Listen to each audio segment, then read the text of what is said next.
Hello student, welcome to the medical physiology lectures. आज हम पढ़ेंगे ट्यूबरक्लोसिस के बारे में। हम कई बार सुनते हैं मुंह से कि इसको ट्यूबरक्लोसिस हो गया है। बेसिकली ये होता किसकी वजह से है? मेन रिस्पॉन्सिबल कॉज है इसका ट्यूबरकल बेसिलाई। तो जब आप रेस्पिरेटरी सिस्टम पढ़ते हैं या आगे मेडिसिन पढ़ते हैं तो आपको इसकी पैथोफिजियोलॉजी मालूम होनी चाहिए। इससे रिलेटेड वाइवा वॉइस क्वेश्चन और MCQs बेस्ड क्वेश्चन बहुत पूछे जाते हैं। तो ट्यूबरकल बेसिलाई क्या है? व्हेन स्प्रेड, अगर ये इस तरीके का जो बैक्टीरिया है बेसिलाई, ये जब स्प्रेड करता है पूरे लंग में तो अक्सर क्या करता है? Extreme destruction of lung tissue, lung tissue को बहुत ज़्यादा डिस्ट्रक्ट कर देता है, उसको उसके वर्क को इम्पेयर्ड कर देता है with formation of large abscess cavities. और इसके अलावा लंग्स में साथ साथ में डिस्ट्रक्ट यानी डिस्ट्रॉय करने के साथ में एब्सेस कैविटीज़ को फॉर्म करता है, इसमें एब्सेस हो जाता है। So this is about tuberculosis. Peculiar tissue reaction in the lungs cause by tubercle bacilli. इस बेसिलाई के कांटेक्ट में आने पर लंग में क्या पिक्यूलियर टिश्यू रिएक्शन होती है? पिक्यूलियर टिश्यू रिएक्शन का मतलब होता है, क्या होता है कि जब ट्यूबरकल बेसिलाई के कांटेक्ट में लंग्स आते हैं तो लंग्स में इटसेल्फ जो डिफेंस मैकेनिज्म होती है वो इसे प्रोटेक्ट करने में हेल्प करती है। इसके अलावा ट्रीटमेंट के थ्रू भी इसको आगे प्रोटेक्ट किया जाता है। तो peculiar tissue reaction in lung cause by tubercle bacilli, ये क्या है? पहला है invasion of the infected tissue bye macrophages. तो एक में पल्मोनरी एल्वुलर मैक्रोफेजेस का बहुत इंपॉर्टेंट रोल होता है। ये टिश्यू डिफेंस मैकेनिज्म में काम करती हैं, लंग्स में डिफेंस मैकेनिज्म में काम करती हैं और फाइनली प्रोटेक्शन प्रोवाइड करती हैं ट्यूबरकल बेसिलाई से। दूसरा होता है walling off process. Walling off process आप आगे जाके मेडिसिन में भी पढ़ेंगे, बहुत इंपॉर्टेंट होता है। वाइवा वॉइस और MCQ क्वेश्चन में पूछा जाता है कि वॉलिंग ऑफ प्रोसेस क्या होता है। तो it's a protective process against the infection. ये हमारे लंग्स में प्रोग्राम्ड होता है। It limits the further transmission of tubercle bacilli in the lungs. तो ओवरऑल लंग्स को प्रोटेक्ट करने का काम करता है। और walling off the lesion of the fibrous tissue to form the so called tubercle.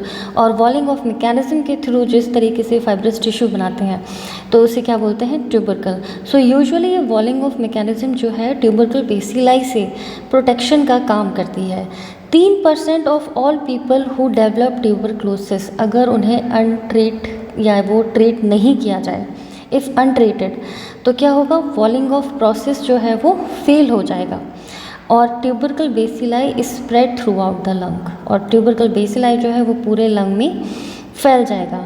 तो वॉलिंग ऑफ मैकेनिज्म जो है ये प्रोटेक्शन मैकेनिज्म है, लेकिन अगर अनट्रीटेड रह जाए तो ये जो है ट्यूबरकल ये पूरे लंग में स्प्रेड हो जाता है। जब लेट स्टेज होती है ट्यूबरक्लोसिस की, सपोज अनट्रीटेड रह गया, तो उस कंडीशन में many areas of fibrosis through out the area, lungs के बहुत सारे एरिया जो है वो वहाँ फाइब्रोसिस हो जाएगा, फाइब्रोटिक टिश्यू वहाँ डेवलप हो जाएगा। Reduce total amount of functional tissue, lung tissue. और जो फंक्शनल लंग का टिश्यू है यानी वो पार्ट जहाँ लंग्स में एल्वुलाई से गैसियस एक्सचेंज में हेल्प मिलती है, अदर फंक्शंस जो होते हैं लंग्स के, वो कहीं ना कहीं रिड्यूस्ड हो जाएंगे, डिक्रीज हो जाएंगे। और इन दोनों इफ़ेक्ट्स की वजह से कौन सा? एक तो फाइब्रोसिस और reduced total working capacity of the lung tissue, functional tissue, क्या होगा? दीज इफेक्ट कॉज, पहला, increased work on the part of respiratory muscles to cause pulmonary ventilation.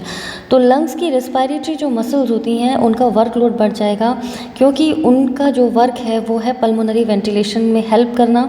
तो कहीं ना कहीं इस फाइब्रोसिस की वजह से, रिड्यूस्ड फंक्शनल कैपेसिटी की वजह से, तो क्या होगा? ये वेंटिलेशन जो है वो उसके ऊपर रेस्पिरेटरी मसल्स के ऊपर पल्मोनरी वेंटिलेशन को करने के लिए वर्क बढ़ जाएगा।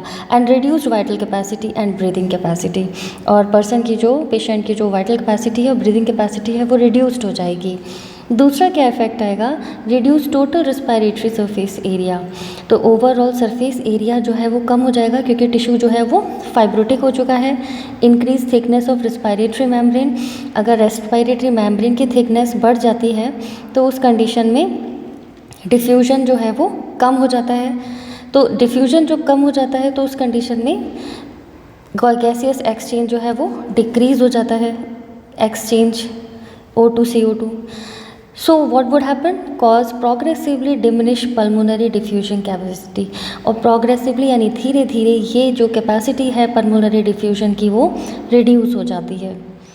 तीसरा क्या आता है इंपॉर्टेंट कि abnormal ventilation perfusion ratio in lung. Abnormal ventilation perfusion ratio, तो वेंटिलेशन और परफ्यूजन का जो ये रेशो है वो मेंटेन नहीं रह पाता।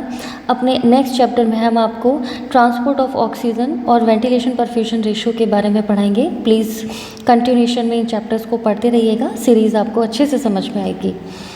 तो वेंटिलेशन परफ्यूजन रेशो जो है वो लंग्स में एबनॉर्मल हो जाएगा। This will reduce overall pulmonary diffusion of oxygen and carbon dioxide. तो पल्मोनरी डिफ्यूजन जो होता है वो रिड्यूस हो जाएगा, जिसमें लंग से एल्वेलाई से ऑक्सीजन जो है वो कैपिलरी में चली जाती है और कैपिलरी से कार्बन डाइऑक्साइड जो है वो लंग्स में आ जाती है। तो ये भी डिक्रीज़ हो जाएगा, तो ब्लड को मिलने वाली ऑक्सीजन भी रिड्यूस हो जाएगी। सो ओवरऑल जो ट्यूबरक्लोसिस है उससे पूरे लंग की जो काम करने की क्षमता होती है वो कम हो जाए। तो इस हिसाब से आपको जो चैप्टर है काफ़ी हेल्पफुल रहेगा।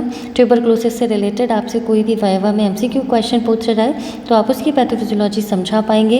टिश्यू फाइब्रोटिक हो जाता है, रिड्यूस हो जाती है उसकी functional lung tissue capacity, functional tissue का जो एरिया है वो कम हो जाता है, सरफेस एरिया कम हो जाता है, रेस्पिरेटरी मेम्ब्रेन का जो थिकनेस है वो बढ़ जाती है, वॉलिंग ऑफ प्रोसेस जो है वो फेल हो जाती है जो कि एक प्रोटेक्टिव मैकेनिज्म है। सो ओवरऑल ट्यूबरक्लोसिस जो है क्या है, किस तरह से ये आगे बढ़ता है, तो इसके बारे में अगर क्वेश्चन पूछा जाए या शॉर्ट नोट पूछा जाए तो आप अच्छे से एक्सप्लेन कर पाएंगे। I hope you would like the lecture. Please like and subscribe my channel. मेरे जो टेलीग्राम लिंक है उस पर मेरे नोट्स अवेलेबल हैं, आप वहाँ से कलेक्ट कर सकते हैं, वहाँ ज्वाइन कर सकते हैं। Thank you, wish you all the best. इसी तरीके के और चैप्टर्स पढ़ने के लिए हमारे साथ जुड़े रहिए। Good luck to you.